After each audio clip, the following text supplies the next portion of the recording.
IVM. Hello and welcome to the Wire Talks. I'm Sidharth Bhatia. The Ramayana is an integral part of the Indian ethos. Every child in India knows the basic story of the Ramayana. There are scores, even hundreds of versions of the story all over the country and other parts of Southeast Asia. But apart from the cultural traditions that reflect the diversity of this vast land, the Ramayana has now become a political weapon of sorts. Arshia Sattar's book Valmiki's Ramayana is an abridged translation of the epic said to be written 2,500 years ago. A PhD in South Asian languages and Indian civilizations from the University of Chicago, Arshia studied under the famous scholar Wendy Doniger and the scholar-poet A.K. Ramanujan. There is no better person to talk about the subject. With Diwali around the corner, what better time to do it? Arshia, welcome to the Wire Talks. Hi, Sidharth. To begin with, one must ask what may sound like a very basic question. What should we see in the Ramayana? Should we see it as an epic story, as mythology, as tradition, as history, or even perhaps a religious book? How would you kind of sum up what is very much part of our entire DNA of this nation? I think one of the most important things about Ramayana is that it gives us the freedom to see it the way we want to see it. Yeah. So for millions of people in this country, it is a religious text. It may not be one for you. It may not be one for me. But I don't have a problem with people seeing the Ramayana differently from each other. What becomes problematic is when people tell each other, you have to see it my way. And I think that's what we've been facing with Ramayana since the 1980s, really. No, so before the 1980s, this is something that I think a lot of people have asked this question. Why was it different before the 1980s? Or wasn't there a kind of a niche argument that it is actually such a sacred text that it should be seen only this way and not any other? Not really. I think before the 1980s, there wasn't a political need to make a singular text out of the Ramayana. You know, we've lived for centuries with the Ramayana. There's Sanskrit Ramayana, which is what I work with. There is Hindi Ramayana, which is Ramcharitmanas by Tulsidas. There's a Krittibasa's Bangla Ramayana. There is Iramavataram, Kambas, Tamil Ramayana. Every language, every subculture has its own Ramayana. This was not a problem. But something happened in the 1980s. I mean, you and I both lived through it, so we remember it. But even then and even now, I'm not able to put my finger on what the trigger was to have a single text that we all agreed to and that we all agreed with. The Ramayana as Ramanujan, A.K. Ramanujan was also my teacher at the University of Chicago. And of course, he has the seminal essay, 300 Ramayanas, right? So he was telling us this a long time ago, and he was telling us that it's the diversity of the Ramayana tradition that keeps it so vibrant. Ramayana is very different from Mahabharata. We're not quarreling over Mahabharata. We're not using Mahabharata as a text to make us and them, even though it is the us and them text, right? Good brothers versus bad brothers. Krishna appears in the Mahabharata. He's as much of a god as Rama is, but somehow Ramayana has become the fulcrum of this nationalist culture. And it could be because Ramayana increasingly, over the centuries, Ramayana has become about Ram Rajya, the ideal kingdom. Maybe that's the trigger. Because Mahabharata is about kingdoms falling apart and breaking down, but Ramayana is about a kingdom being restored after Rama comes back from exile, 14 years in the forest and all that. So we'll go into examining A.K. Ramanujan's text and what happened around it some years ago in a minute. Surely this diversity that you speak of, and there are texts or traditions rather, which some people may consider very, very controversial, but surely that diversity that people in the south of the country, people elsewhere have their own. They have expressed that feeling through various media, traditional media with, plays and drama and images and songs, that diversity was something to be celebrated rather than to be not only denied but also suppressed. Oh, absolutely. But I think people like yourself and myself see that diversity is about celebration. Diversity, multiple points of view, contradictions, subversions don't make you and me insecure, but there is obviously a different vision of what the Indian nation should be. And somehow that vision necessitates the flattening of difference. And flattening is a polite word, the erasure of difference, right? Now, I think that is a nationalist project. And, Nehruvian politics meant that when nation building was happening in the years immediately after independence, what was stressed was how diverse and yet unified this nation is. Somehow that vision has been replaced with, no, we cannot have diversity. We must have singularity. We must have a single idea. We must have a single text. We must have a single party. We must have a single language. So there's a lot of things coalescing around the idea of oneness. And, for many of us, it has made our lives actually dangerous. And then, of course, when you say dangerous, that's kind of, in a sense, a understatement because people have paid with their lives. And I don't want to dwell too much on it, but the reason why we need to examine some of these traditions is because this has happened. So to, in a sense, offset that, or at least counter that, tell us about some of the more glorious but hidden traditions of the Ramayana. Versions, if you will. Yeah, I'm a classicist, which already puts me in deep into the past. Let me just say it this way, that literally for every language and literally for every subculture in what we call India now and Southeast Asia, there is a Ramayana. It is a story, as Ramanujan points out, that is remarkably generous, right? There are Buddhist Ramayanas. There are Ramayanas in which Rama and Lakshmana are bodhisattvas.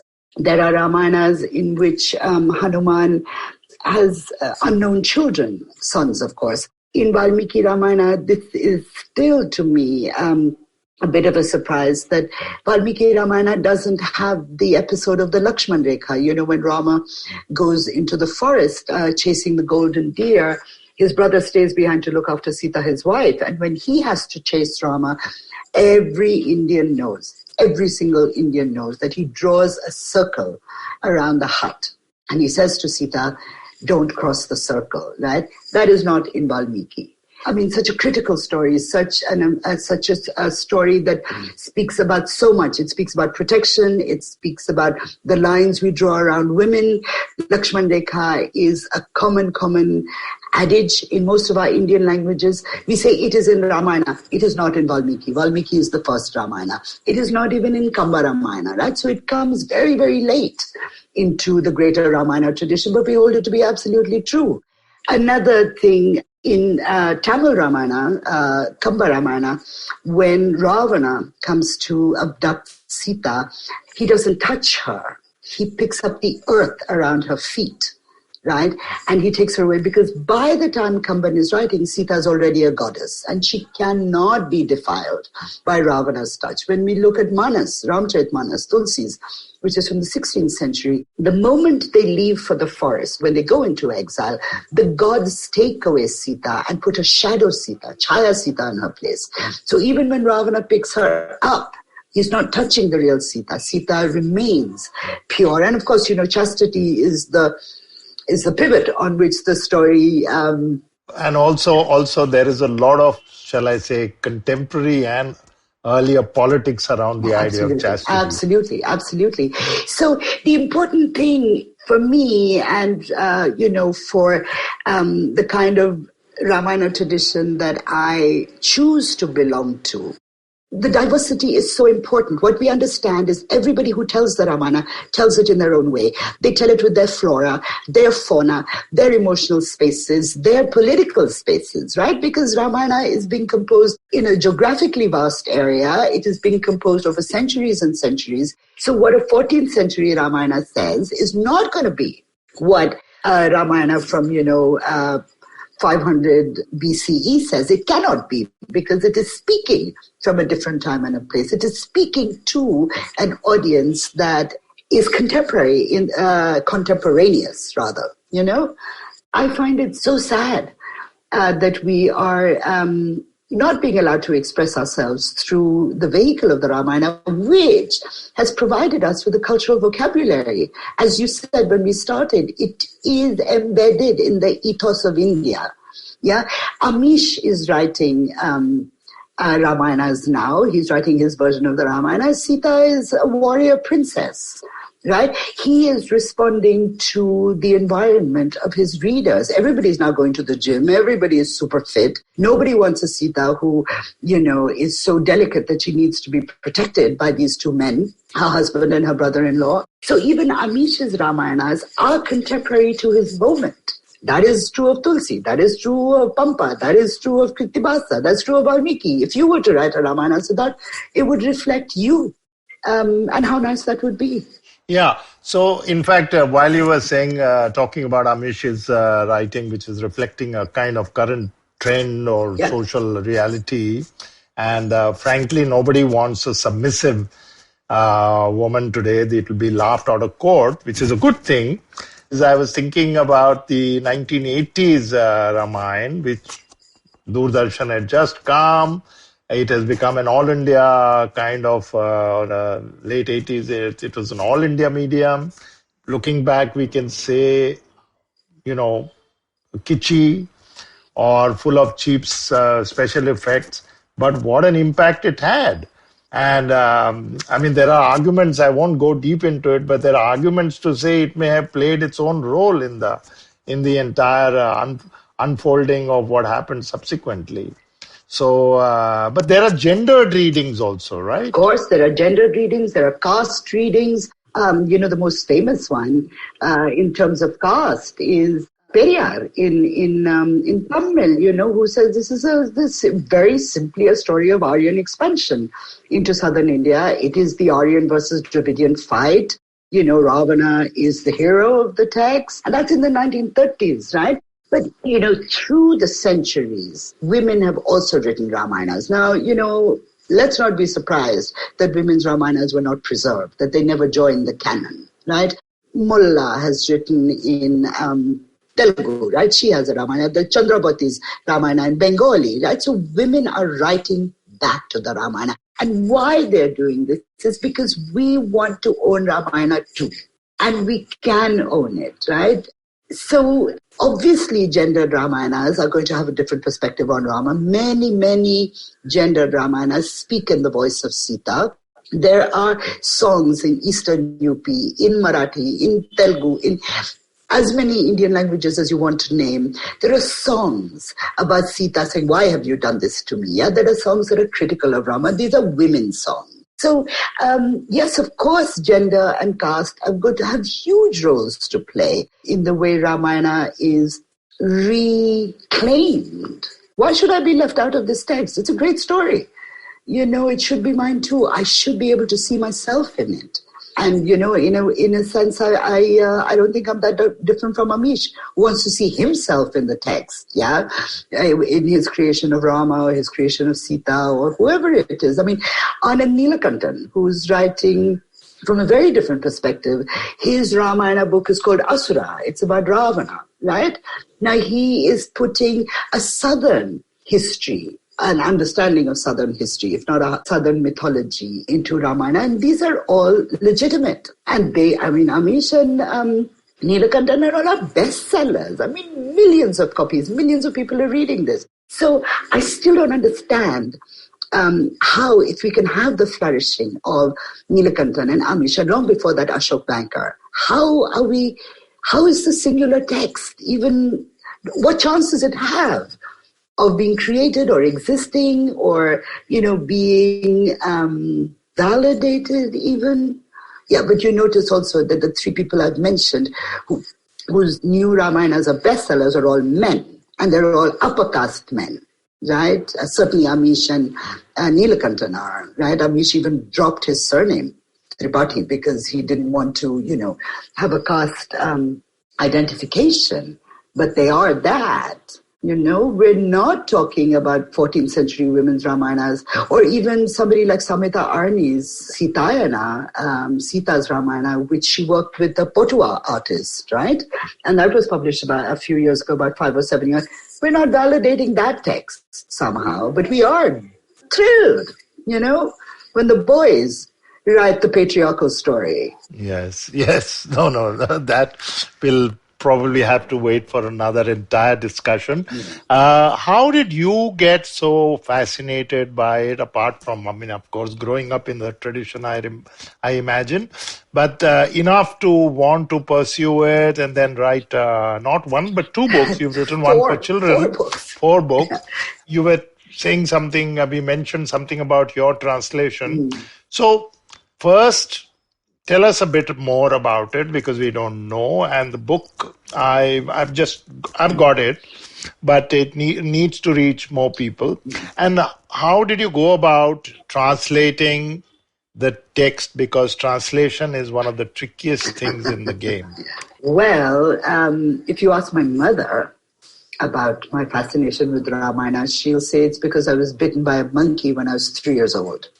So Hanuman, that's a great story it too. It is.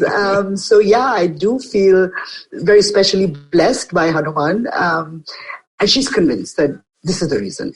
But I grew up reading myths and legends and all that from all over the world. But my first memory of fear is Ravana, because I was a little girl in Delhi and I had an ayah who would tell me these stories all the time. And I remember going to Ramlila, right? So it really is, they are among my earliest memories, listening to Ramayana, all the fireworks coming out of Ravana's body in Ramlila Maidan, all of those things. But so what? We all have so many memories as children. Rarely do we go back to them, make a career out of them. But then I don't know what it was. It was Hanuman, really. It really honestly was Hanuman. Because when I was in graduate school, you come to that terrible moment in your life when somebody says, okay, what is your dissertation going to be about? What are you going to write?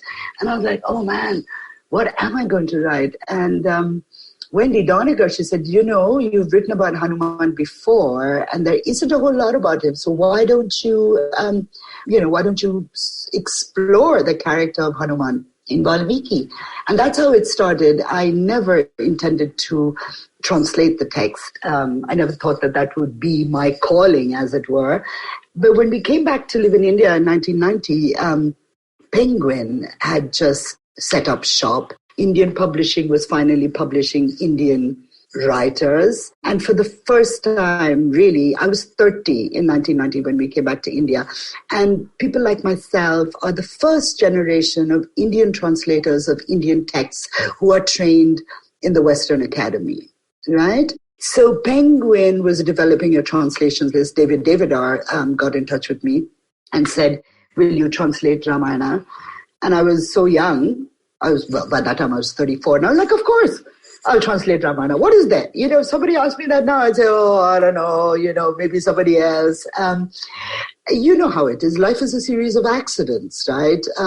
I came back to India expecting to teach at university. And I found in 1990 that I had an interdisciplinary degree, so no university was going to hire me. And also I didn't have an Indian MA, so I couldn't be hired by it. So I was like, okay, well, I'm not going to teach. All right,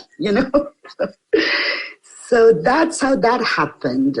What were the challenges? Well, the challenges were the length of the text and the complexity of the text and my own very unremarkable Sanskrit skills, but the more you translate, the better you get.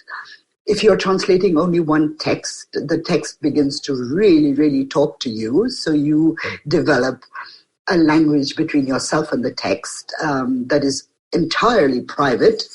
So I have conversations with Valmiki that nobody else does. Also, I did not expect, when I did this in the early 90s, that I was going to spend 30 years writing about Ramayana in many books and many shapes and many forms. What has become harder over the years, and it's come in, spurts, is the hostility to Ramayana. The hostility comes very often. It's really embarrassing. It used to be really embarrassing for me to say in liberal company that I work on Ramayana, because automatically I would be like put in the Hindutva box, right? Now the hostility is not to Ramayana, but to people who work on Ramayana. So it's exhausting, It's really exhausting. I mean, it's not that you don't do your work. Of course, you continue to do your work. In fact, you do it with greater vigor and with much more dedication than you otherwise would have. But it's so tiring to have constantly at the back of your mind that this is not about what I say. This is about who I am, doing the work that I do. Yeah, but that's also part of the entire thing of people putting in certain boxes and saying, you've got to take this stance. And actually, strangely, I find that the more liberal we want to be, the more, let's put it this way, that the liberal left is beginning uncannily to sound like the hard right. Don't get me started on it. Yeah. My favorite subject, knocking my friends. There's a lot to knock. I will agree with you on that. Yes.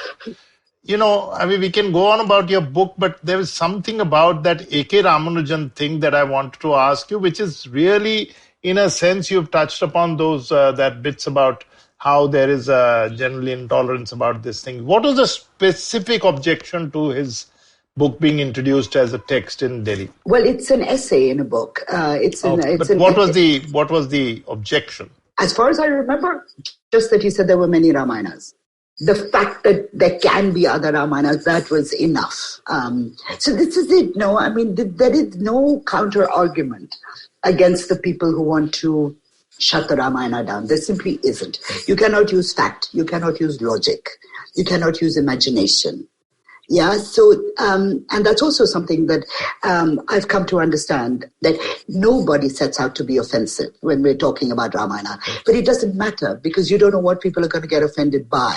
So the problem, and Ramanujan is a Brahmin male. I mean, this guy should be allowed to say what he wants, that in this new constellation of power and hierarchy, upper caste males are, the top of the pyramid. Now, if even he can be, he was dead, thank God, by the time this happened. But, it's very different from people going after Wendy Doniger, who they can always say, oh, she's a woman, oh, she's Jewish, oh, she's this, What is wrong with Ramanujan's critique? Surely, and it's not even a critique, it's a commentary, and it's an internal commentary. It comes from an Indian, it comes from a man who owns Ramayana, it comes from a great scholar, he's perfect in every way. He's a poet, like Valmiki was a poet. He's a poet like Kamban was a poet, right? How can this man's personal history be wrong? And the thing is, he has no right to say what he's saying.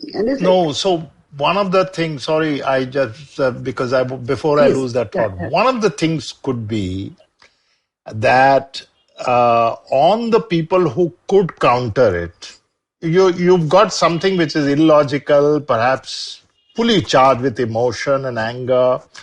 But one of the problems with those who counter it is there is not enough thought given to the subject in any cogent way, because we may have poo-pooed it, the idea of it, rejected the idea of it, apart from not having studied it, because everyone can't study it. But we have nothing in our armory to stand up to that. No, Sidharth, we can have as many weapons in our armory if we want to use, militarized metaphors. It's not going to make the slightest bit of difference, because what do you do when somebody says, with all kinds of literary evidence, what do you do when somebody says, there are 300 Ramayanas in this country. And the opposition says, no, there isn't. I mean, what? That's it. No, there isn't. And you can show them books and they'll say, oh, no, but that is the wrong Ramayana. Okay, so why is it the wrong Ramayana? Because I don't believe it. But somebody else does, right? Somebody who is as Hindu as you are, somebody who is as upper caste as you are, as somebody who is as devout as you are, somebody who's as pious as you are. That person says, my Ramayana is a Bangla Ramayana, right? In that, Hanuman has a son, right? But the Hindi wala is going to say, no, in the Hindi Ramayana doesn't have, yours is wrong. What is that? What is that? What is a wrong Ramayana? It exists. It has existed for centuries. It has created as much devotion, as much love, as much fervor as any other Ramayana, right? So whether it's a Gond Ramayana, or it's Tamil, or it's Gujarati, or it's from a Potua Chitra artist, how can you say to somebody else you are wrong? That the Rama that you see is not the Rama that I see. Great, that's lovely. But that doesn't make me a bad person. And suddenly, no, but how have those people who have their own traditions, who have their own versions, so to speak, who are perhaps sitting in West Bengal or sitting in Maharashtra or sitting in Tamil Nadu, how do they perceive this onslaught of trying to suppress their voices? It's incomprehensible to me, because what's happening at that point, they are not understanding this as a suppression of their Ramayana. They are being persuaded that this is a suppression of Hinduism and Rama as God, right? I'm at a complete loss for words. So there's been no kind of counter voice even from there? No. Except from, Dalit Ramayanas, women Ramayanas, Dravidian Ramayanas. People are saying, no, you know what, you got yours, I got mine. But again, if you're speaking from a space in which you are already marginalized, who's listening?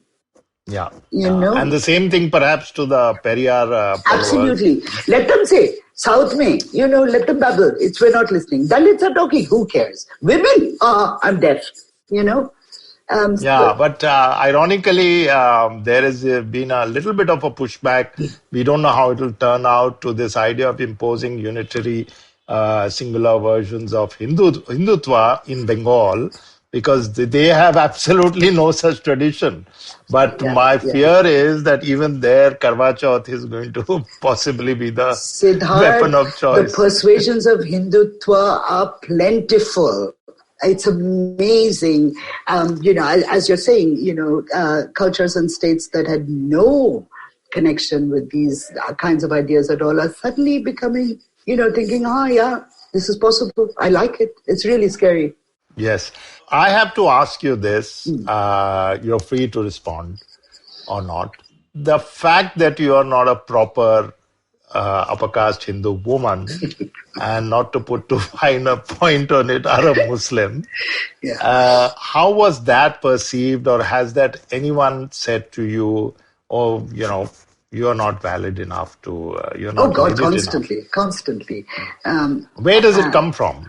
It comes from the strangest places. It comes from, very sort of compassionate. But you are a Muslim. And it's like, yes, you are a Hindu, And I mean, I always just think like, listen, I'm an Indian. This is my text as much as it is anybody else's, right? I have a right to the text. When I was angrier, when I was younger, and I used to come up more, and people would say, oh, so good, you're a Muslim studying Ramayana, more Muslims should be like you. And I said, no, more Hindus should be like me and read Sanskrit Ramayana, And I still believe that. And people get, as I said, lots of people, I say, oh, so good, you are a Muslim. Meaning you're the best kind of Muslim to have, right? The one who pretends to be a Hindu. But other people will say it with enormous aggression. I just say, what you gonna do? I never imagined that this would be the question for me, even though I was translating in the 90s. So, Hindutva had started to rise, and you will remember this, in the 90s, we never thought we would come to this. We Never. thought, okay, it'll be there, it'll pass. So I never imagined that my Muslimness would. And I'm as much of a Muslim as you're a Hindu. I don't have a practice. My parents don't have a practice. I live a completely secular life. I'm culturally a Muslim. My language is that, my clothes are that, my food is that. But I don't have a faith. So, in fact, you're the worst kind of Muslim too. I swear, really. But recently, it was a very, very pleasant change. Somebody on Facebook told me, it was a Muslim, she said, come back to God, come back to Allah. Because normally I get stuff like, we're watching you. You can imagine what it's like. Yeah. But it's all come from like Kattar Hindu people, But I got my first Muslim troll. I mean, maybe it's very nice. Yeah. Okay, so your repertoire is expanded. Absolutely. I'm an equal opportunity offender. Thank you. That's the word. Exactly. No, so the Mahabharata has the Bhagavad Gita in it. Yes. Which is a philosophical treatise in many ways.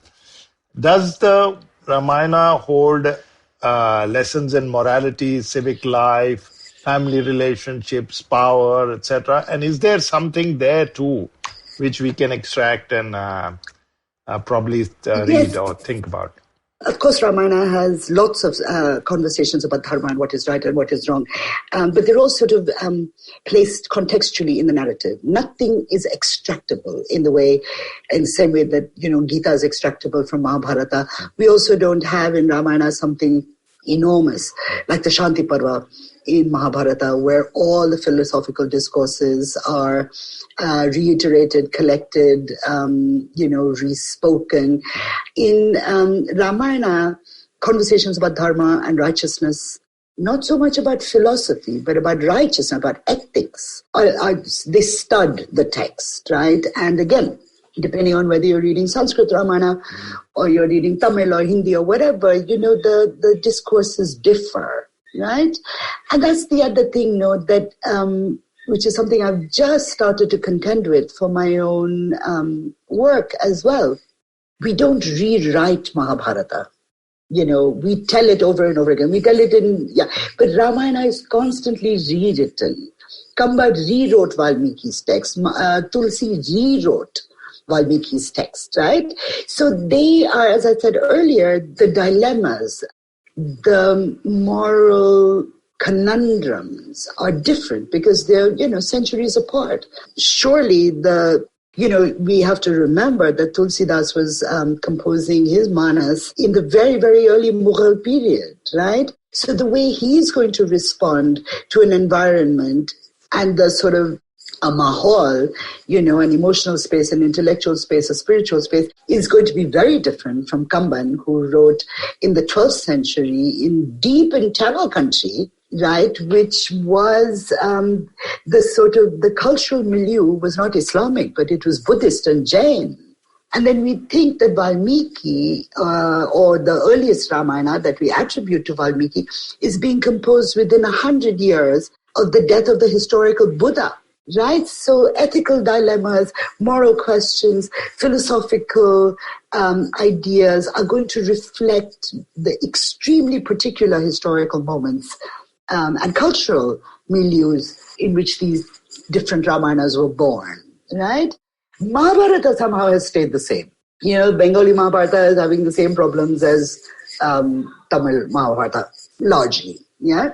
But Ramayana, and I think that's why Ramayana is truly a brilliant text because it's constantly responding to its most immediate environment. So you've also written an illustrated version with an artist. Let's call it the children's for children and young adults, because in fact it might be quite a good basic start for a lot of people who may be older but still may want something. What next for you?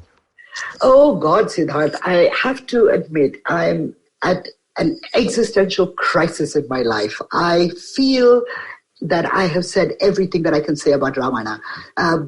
So I need a new language, I need a new text. But having said this, every time I felt that, okay, I'm done with Ramayana, it gives me one more gift. It says, Arshia, you haven't thought about this. So I hope soon a new angle for me to think about Ramayana will emerge from the text itself. Yeah. So thank you very much. That was Arshia Sattar, Indologist. Shall I call you an Indologist? It's an old-fashioned word. You can call me a scholar, translator, writer whose brilliant translation of Valmiki's Ramayana is a must-read. And for those who do not have the patience, maybe they can start with the children's illustrated version also by her. Thank you once again for joining on the Wire Talks. Thank you, Sidharth. It's been a pleasure. You can check out this podcast and other interesting ones on the Wire website, the IVM podcast website, app, or wherever else that you get your podcasts. Goodbye from me, Sidharth Bhatia, and the Wire Talks podcast team. I hope you enjoyed that show. If you aren't following us on social media, please do. We're IVM Podcasts on Twitter, Facebook, and Instagram. It's been a really, really great week on the network. Let me make a couple of recommendations to you guys. Agla Station Adulthood, they have an extraordinary episode on relationships. Ritasha and Ayushi, as always, do a bang-up job. I think you'll really enjoy that conversation. Check out Edges and Sledges, where DJ Ashwin and Varun have been talking to fans from different IPL teams on every episode. It's a really, really interesting project they've taken on during the course of the IPL. And as it comes to a conclusion, I'm sure you'll love to hear the thoughts on the tournament as a whole. I want to mention Uncle Please Sit. They had a really great episode which dove into why is pollution so bad. And I think that given the circumstances we're dealing with right now, it makes a ton of sense to listen to that. Cyrus had a really great week on his show as well. On the Monday episode, he spoke to Raj and DK about all kinds of stuff. He was in one of their early movies. Definitely a fun conversation. Do check that out. And finally, let me talk to you about the Wire Talks with Sidharth Bhatia. We're very excited about this show. On the first episode, Jairam Ramesh is there having conversation with Sidharth Bhatia about the legacy of Indira Gandhi. I think you will really, really get something out of this. Do give it a listen. And with that, I hope to see you again next week. Whether you're an established sports person or a budding one, or simply a sports enthusiast, join us, Tanvi and Shlok. We are two passionate pro badminton players talking policy, mindset and everything sport.